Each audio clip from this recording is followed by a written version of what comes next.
First chapter, Electrostatics. Frictional electrification. When two bodies are rubbed, they acquire the property of attracting light objects. രണ്ട് bodies റബ്ബ് ചെയ്യുന്ന സമയത്ത് അവയ്ക്ക് light ഒബ്ജക്ട്സിനെ attract ചെയ്യാനുള്ള കഴിവ് ലഭിക്കുന്നുണ്ട്. This is called frictional electrification. Next one, explanation of frictional electrification. While rubbing electrons are transferred. Rub ചെയ്യുന്ന സമയത്ത് ആര് ട്രാൻസ്ഫർ ആവുന്നുണ്ട്? ഇലക്ട്രോൺസ് ട്രാൻസ്ഫർ ആവുന്നുണ്ട്. The body which gains electrons gets negatively charged. അപ്പോൾ ഇലക്ട്രോൺ ആർക്കാണോ ലഭ്യമാവുന്നത് ആ വസ്തു നെഗറ്റീവ് ചാർജ് ആവും. അതുപോലെ തന്നെ the body which losses electron നഷ്ടപ്പെടുന്ന വസ്തു gets positively charged.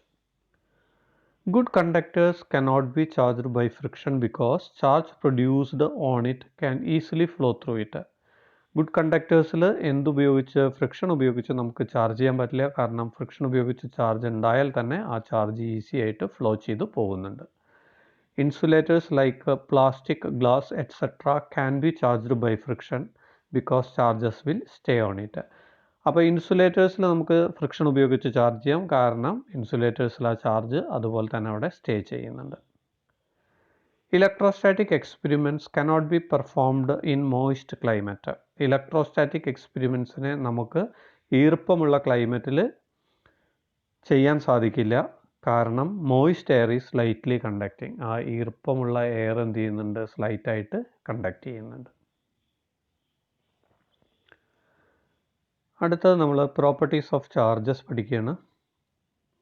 First one, charges are two types, positive and negative. എല്ലാവർക്കും അറിയാം രണ്ട് ടൈപ്പ് ചാർജസ് ഉള്ളത്, പോസിറ്റീവും നെഗറ്റീവും. ലൈക്ക് ചാർജ് എന്ത് ചെയ്യുന്നുണ്ട്? റിപ്പൽ ചെയ്യുന്നുണ്ട്. അതുപോലെ തന്നെ അൺലൈക്ക് ചാർജ് അട്രാക്റ്റ് ചെയ്യുന്നുണ്ട്. Second property, quantisation of charge.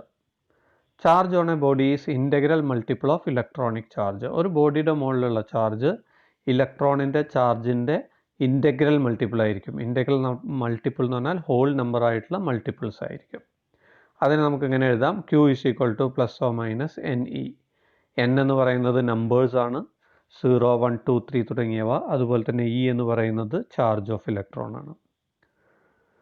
ഇവിടെ ക്വാണ്ടൈസേഷൻ ഓഫ് ചാർജിൽ ഒരു കാര്യം ശ്രദ്ധിക്കാനുള്ളത്, ചാർജ് ഒരിക്കലും എന്ത് ചെയ്യില്ല പറഞ്ഞാൽ ഫ്രാക്ഷൻ ആയിട്ട് ട്രാൻസ്ഫർ ആവില്ല. അതായത് അര ഇലക്ട്രോൺ, മുക്കാൽ ഇലക്ട്രോൺ എന്നിട്ട് ട്രാൻസ്ഫർ ആവില്ല. ഹോൾ നമ്പേഴ്സായിട്ട് ട്രാൻസ്ഫർ ആവുന്നുള്ളൂ. Third property, conservation of charge. Charges can neither be created nor be destroyed. ചാർജുകളെ നിർമ്മിക്കാനോ നശിപ്പിക്കാനോ സാധ്യമല്ല. In an isolated system total charge remains constant. ഒരു സെപ്പറേറ്റ് സിസ്റ്റത്തിൽ ടോട്ടൽ ചാർജ് കോൺസ്റ്റൻ്റ് ആയിരിക്കും. Fourth property, charge is additive. ചാർജുകളെ തമ്മിൽ നമുക്ക് എന്ത് ചെയ്യാൻ പറ്റുന്നുണ്ട്? ആഡ് ചെയ്യാൻ സാധിക്കുന്നുണ്ട്.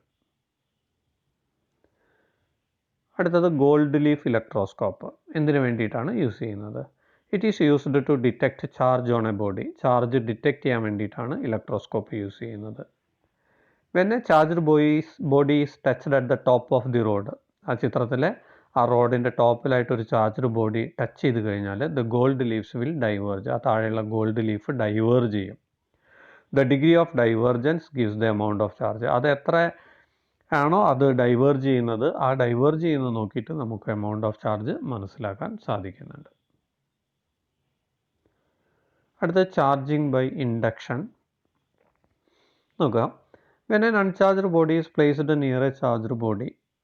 ഒരു അൺചാർജ്ഡ് ബോഡിയുടെ അടുത്തായിട്ട് എന്ത് കൊണ്ടുവയ്ക്കുക? ഒരു ചാർജ്ഡ് ബോഡി കൊണ്ടുവയ്ക്കുക. And when its farther side is earth for a while. അകലെയുള്ള സൈഡ് കുറച്ച് സമയത്തേക്ക് എർത്ത് ചെയ്യുക. Then uncharged body gets oppositely charged. ഇവിടെ ഫിഗർ നിങ്ങൾ A എന്ന ഫിഗർ കാണാണ്ട്, ആ ഫിഗർ Aയിൽ ഒരു അൺചാർജ്ഡ് ബോഡിയാണ്. അതിൻ്റെ അടുത്തായിട്ട് നമ്മൾ എന്ത് ചെയ്യുന്നു പറഞ്ഞാൽ ഫിഗർ Bയിൽ ഒരു ചാർജ്ഡ് നെഗറ്റീവ് ചാർജുള്ള ബോഡി കൊണ്ടുവരുന്നു. അങ്ങനെ കൊണ്ടുവരുന്ന സമയത്ത് അൺചാർജ്ഡ് ബോഡിയുടെ നിയറർ സൈഡിൽ പോസിറ്റീവ് ചാർജും ഫാർദർ സൈഡിൽ നെഗറ്റീവ് ചാർജും ഉണ്ടാവുന്നുണ്ട്. ഈ നമ്മൾ ചിത്രം Cയിൽ എന്ത് ചെയ്യുന്നു എന്ന് പറഞ്ഞാൽ ഫാർദർ സൈഡ് കുറച്ച് സമയത്തേക്ക് എർത്ത് ചെയ്യുന്നു. അപ്പോൾ അവിടെ ഉണ്ടായിട്ടുള്ള ആ നെഗറ്റീവ് ചാർജ് മുഴുവനെ എർത്ത് ചെയ്ത് പോകുന്നുണ്ട്. അപ്പോൾ നമുക്ക് എർത്തിങ് ഒഴിവാക്കി കഴിഞ്ഞപ്പോൾ എന്ത് ചെയ്യുന്നുണ്ട്? നെഗറ്റീവ് ചാർജ് പോസിറ്റീവ് ചാർജ് ചിത്രം Dയിൽ കാണാൻ സാധിക്കും.